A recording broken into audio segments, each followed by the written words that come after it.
Everyone's eyes are locked on the $1.2 trillion infrastructure bill that was approved by the US Senate on August 10th. The bill is now in the House of Representatives, where it will be debated and voted on in the coming weeks. Much of the public's attention has been unexpectedly focused on just a few sections of the nearly 3,000-page document.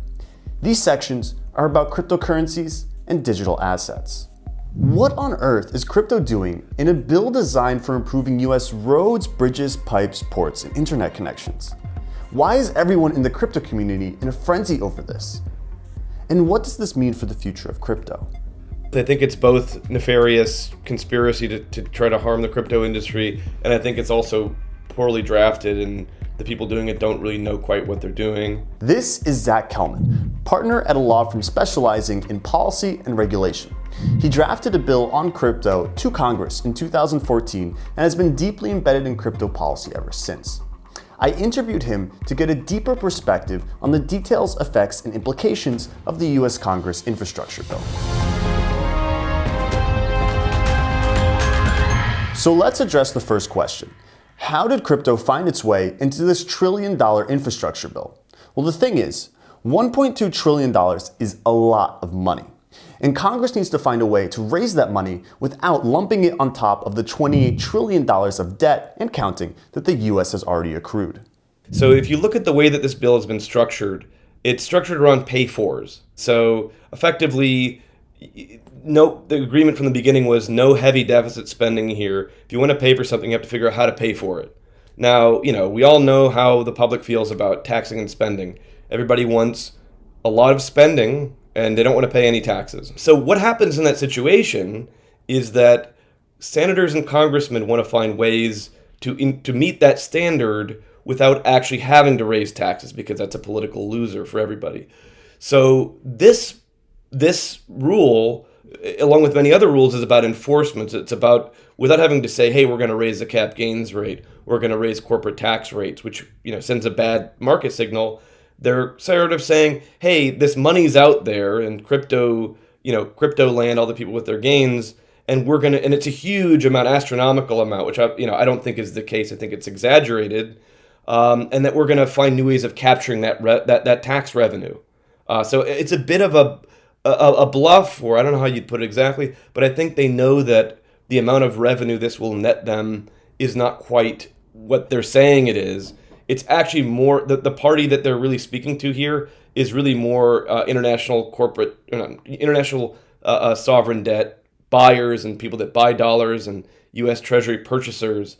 It's a bit of like a shell game to show them, look, we are going to be able to pay for this. And so they've been finding creative ways to do it. The bill aims to raise $28 billion for infrastructure funding through expanded digital asset taxation and will impose broad third-party reporting requirements on any crypto firm deemed to be a broker. This is where the real drama starts.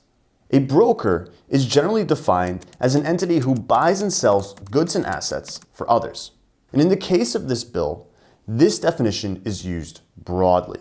So broadly, in fact, that it includes not just exchanges, which fit the typical definition, but also miners, node validators, and software developers.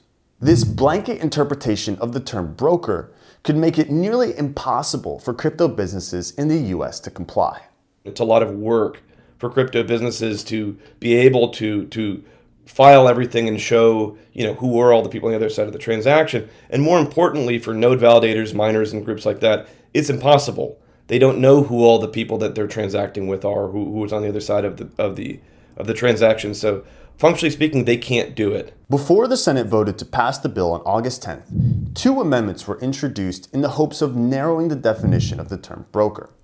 Both these proposals were rejected, and the Senate voted to forego any debate on the subject. The interesting thing is we didn't hear any debate as to why this was the case, why they felt the need to make this so broad. On some level, it's like a boxing match. One side's just punching and punching and punching with good arguments. The other side's just saying nothing, right? They're not responding. Kelman offered a few different explanations why this could be the case. The first, simple ignorance.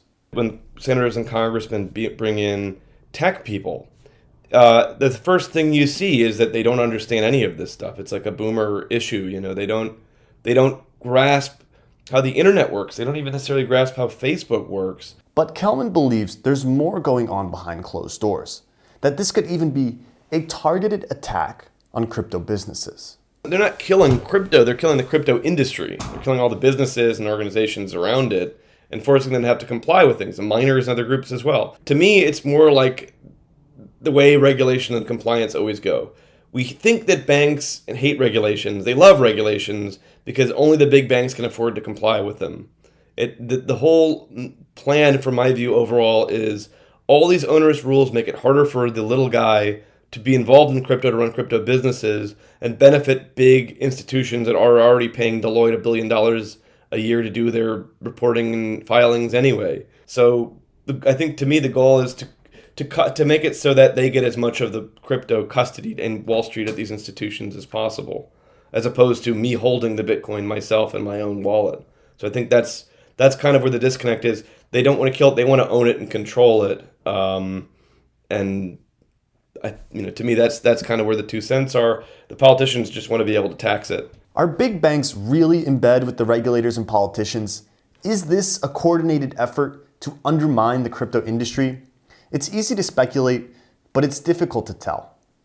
One thing we do know for certain is that the bill as it stands is not good for crypto businesses in the US. Oh, it's very bad.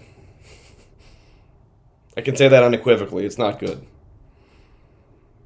Especially for the US. I mean, if you want to make the best case scenario, you could say, look, the US maybe attracted a lot of, it was like a spider pulling everything into its web, and now it's ready to eat them.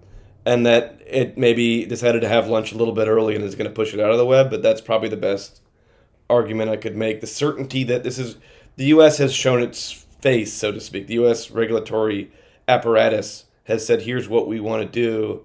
So now there's some certainty there, and projects can say, okay, bye-bye.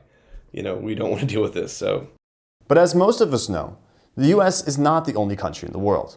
Will this be bad for countries beyond American borders? Yeah, it's bad because it means they lose the U.S. market. But if you are, and again, if you read the actual amendment, they mention the G7, how the G7 countries are the same obligation.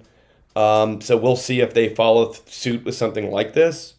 From my understanding, people that work with OECD, G7, groups like that, they've all said the U.S. is the one pushing this the hardest. So the way we saw legislation for crypto play out in Europe was that EU is a crypto bear that wants to make it very difficult to do business there, but the individual countries were not. They passed all kinds of legislation to attract a lot of crypto. I think Portugal and France had exempted their on-chain transactions from taxes, things like that. So we might see other countries not follow suit. I've always thought Europe had the opportunity to attract more crypto than any other region does. I think we might actually see that. I hope we see that. Because EU countries need jobs. They have a lot of education, and they can get and they can attract people from all over the world to come there and work on these. So some politicians in some of these countries may decide, look, let's do this. We've seen a little bit of that in the past with some of those laws I'd mentioned, but we don't know how they're going to react to this. And also, the other issue is, where do they land? Russia and China have their own issues with crypto. And I wrote some articles for Cointelegraph a couple of years ago, and basically saying, look, for Russia, China, and countries like that, it's like a moonshot.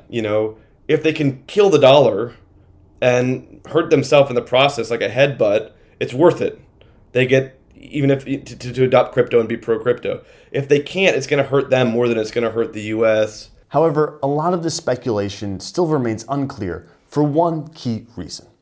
The infrastructure bill won't go into effect until 2023. That's 2 years from now. A lot can happen in 2 years, including further changes and amendments. The bill that went through the Senate could be quite different from what's eventually enacted. There's hope yet that the sections covering digital assets will be revised. But that doesn't mean there's no cause for concern. The US government's stance has been revealed. Is it one of ignorance, deviousness, greed, or some combination of the three? Only time will tell. Here at Cointelegraph, we'll be following these events very closely.